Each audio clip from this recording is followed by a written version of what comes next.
फौजान, क्या हुआ अंदर? हमने अपना बयान दे दिया है, लेकिन बदकिस्मती से वहां सीसीटीवी कैमरास नहीं लगे हुए थे। अब वो साथ वाली सड़कों से देखना शुरू करेंगे। हाँ।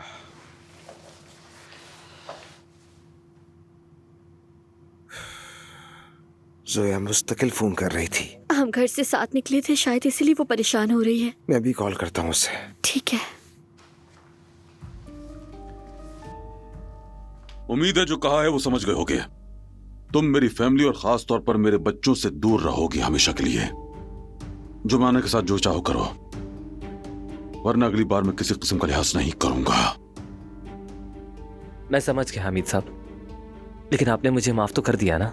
भाई, तुमने क्या किया? कहाँ हो? हम पुलिस स्टेशन में हैं। क्या? कौन सा स्टेशन? वहाँ क्या कर रहे हो?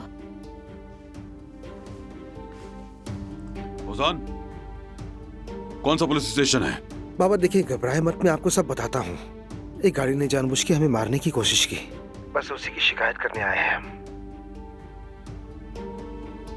जुमाना भी तुम्हारे साथ थी क्या? जी क्यों, क्या हुआ?